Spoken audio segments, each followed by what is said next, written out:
Eric the Car Guy here. I would very much like to put this thing to bed. There's a lot of people that say, those rings lining up ain't gonna cause that. They keep saying things like head gasket. No, okay? If it was a head gasket, it would have showed up on a leak down. We'd see some bubbles coming out of the coolant. We didn't see that, but we heard a whole lot of air, like here, fogging up the lens. You can hear it coming out of there. That's where the oil cap goes. Coming out of the oil cap. So that means compression was going that way, down low. Not up top, not through head gasket, not through anything else. This discoloration in the cylinder is in the cylinder, nowhere near the head gasket. Believe me, thousandths of an inch inside of an engine is a mile. So what I've done, this engine is sort of put back together, and luckily they didn't come and pick it up today. And by the way, it's a core, okay? This is going back to the salvage yard. I can't build it and put it in my Integra. Two reasons for that. One, it's a core and it's going back, and two, I sold the Integra last fall, but I like the way you think. Got my piston rings here, and I'm gonna slide them down basically in the position that I feel that they were in. Yeah, I know when I took it out of the engine, it looked like they were on the side over by the wrist pin. That's true, but I'm wondering if when I popped them out, maybe they moved something. It's just odd that the rings were sort of close together, and that there was a spot inside the combustion chamber here that didn't like. Anyway, I don't want to take a lot of time with this video. Let's just put this thing to bed. Okay, this is what we're talking about. This discoloration right here at the top of the cylinder. You don't see it in any of the other cylinders. You only see it in this one, in that area. In fact, I've wiped some of it off, actually. But right in that area, as there is in none of the other cylinders. And some of you remarked, that cylinder looks awfully clean. Well, if you're losing that much compression, you're not going to have compression in there. And as a result, it's not going to have the soot that you'd normally have in a piston that was operating normally. So let's leave that one alone too. But now I'm going to stick the rings down in there. Yeah, the bottom ring has a bit of a wider gap, as you can see, than the top ring. See? So let's see who goes in first. Wish I'd keep in track, but I believe this thinner one goes in first.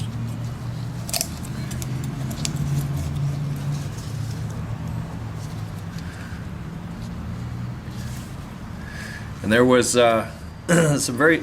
Actually, what I should do with this is I should take the piston and push it in so that this is all even all the way around, because if it's warped in any way, it's not going to be 100% accurate. But you know what? I'm not going for 100% accurate. I'm just going for... I want to see what kind of gap I got if these rings lined up. So I already went ahead and measured this, but if these are lined up, you can slip in a feeler gauge right in here, and that feeler gauge is, I don't know if you see that, 15 thousandths. That's a lot. That right there is a big hole. So if those lined up, that's a big hole. Now, just for the heck of it, I'm going to push it down a little bit farther past that area just to see if I got the same or different. It actually seems bigger further down, but I don't know if that's because I've got the rings not lined up or what, but I'll do these one at a time. This is actually part of a rebuild. Put it in a different spot. It's checking ring gap. There is a spec for it. I don't know what it is for this engine. Maybe one of you smart people does. But this is the reason why you don't want to line up the rings when you assemble an engine. Because you could create a situation like this.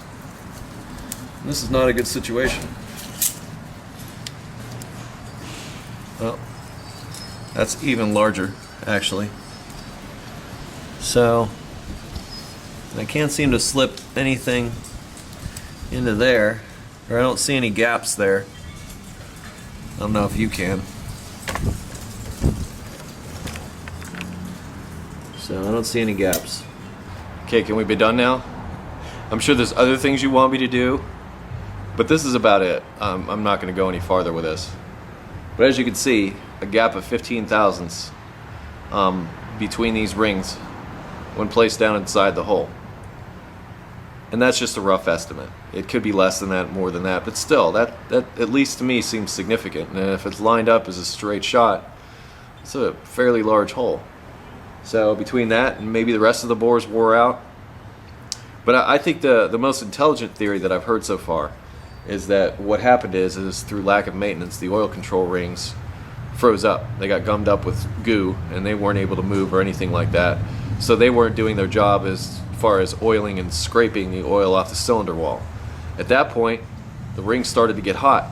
Maybe they warped, maybe they, when friction starts to happen inside an engine like that, and you don't have that thin layer of oil everywhere, that's when bad things start to happen. So at that point, it's plausible that these rings worked their way around to the point where the gap was pretty well lined up. And when that happened, if you've got, or even if they're ever so slightly off to one side, that's almost a straight shot straight down into the crankcase. That's what I'm going on. I'll show you the head gasket. Here's the head. This would be cylinder number 6.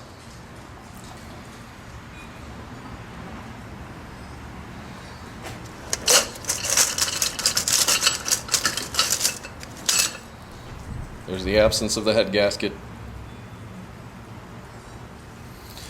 To me, it all looks pretty normal. But you can clearly see that that cylinder is different from the rest. So it happened in that cylinder. I don't believe it happened in the head. I believe that this is a result of incomplete combustion. This is complete combustion. This is incomplete combustion. So everything that was burning here went straight down a hole. It wasn't staying. Whereas this pushed it back.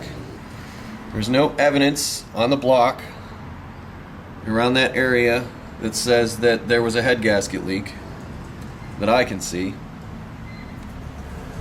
Please let's be done.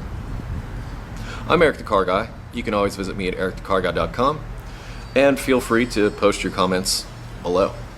I like the interaction because I learn sometimes just as much from you as you do from me. So I don't know everything. I'm not ever going to claim to know everything because in a situation like this, I've never seen this before, but you know what? Here it is. So chalk that one up, add it to the mental Rolodex. Let's move on. Anyway, yeah, follow me on Facebook and Twitter. Podcast on Sundays. You know the drill. Love hanging out with you. Anyway, Eric the Car Guy signing off, telling you to stay dirty. That's right, stay dirty. Think I should get some glasses like this?